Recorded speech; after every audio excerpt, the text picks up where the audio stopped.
I don't believe that people don't have time for people. I actually believe that if you love me enough, you should create time for me. You wouldn't come up with stories upon stories that you are busy, you don't have time for me, but you have time for other people. So this is the case of Kimberly and the dad. Kimberly is a spoiled child. She's the only child of the father. Okay, the mom is late and the father has a girlfriend that he would want to marry. But then Kimberly has actually come out plain like, Dad, bluntly, I don't like this girl. I don't want her to be my stepmom because the dad wants to marry. That's how serious this relationship is. But one of the things that hurts Kimberly the most is the fact that the dad is always busy. He does not have time for her. He comes up with stories upon stories that he's a very busy man and he has his business, that Kimberly is trying everything possible to give her the best of life. That is, he's working excessively, like excess time to provide food for her and make sure she's comfortable. That's not what Kimberly wants. Kimberly wants a companion. Kimberly wants a real father, like a companion. But she doesn't get that from the man.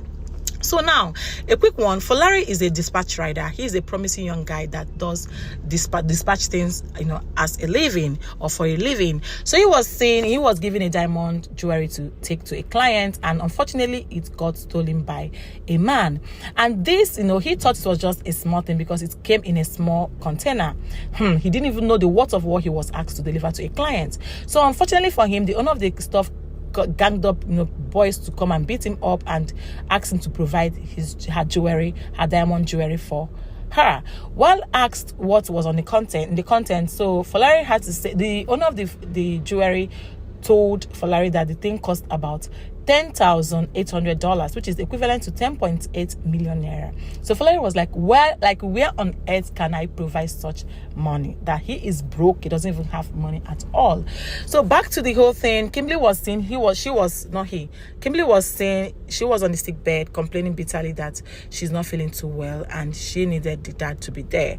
As always, the dad was nowhere to be found. He went on a trip to Rwanda, promising Kimberly, after he promised her that he will be spending time with her, but he failed this time around.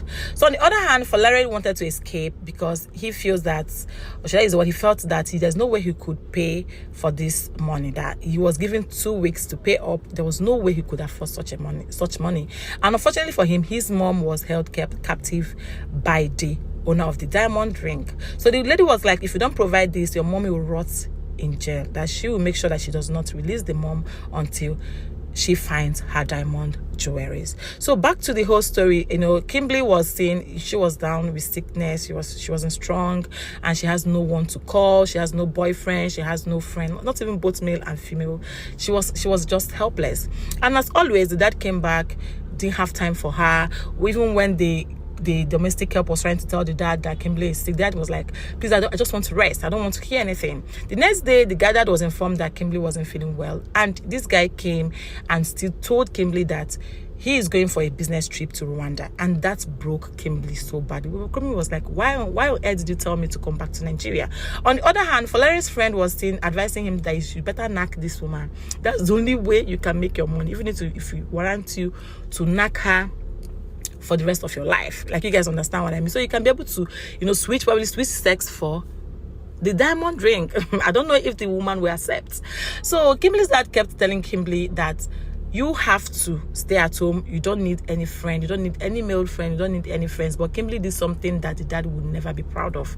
Kimberly connived with the housekeeper to throw a big party in the house where she gets to invite people. Party, since the dad wants her to suppress her, wants to suppress her in her father's house, she has actually come out to say that she's out to disobey my dad and make sure that she lives her best life, regardless what the father thinks. This story is getting really interesting. Do you guys think that Larry's client, the one that he is owing, will accept knacking in place of the diamond jewelry? Do you think that's what she would do? Do you think Kimberly's dad would be happy to have found out that she had one of the biggest party in his absence, even when he warned her never to invite friends, not even girlfriends? He doesn't want both male and female friends around the house. Let me know your genuine thoughts in the comments, and I will definitely bring up another episode for you guys shortly after this video. So when you are done watching this one, please do check out next episode on love and blindfold, and I promise you will definitely enjoy every bit of it. So keep watching and subscribe for more.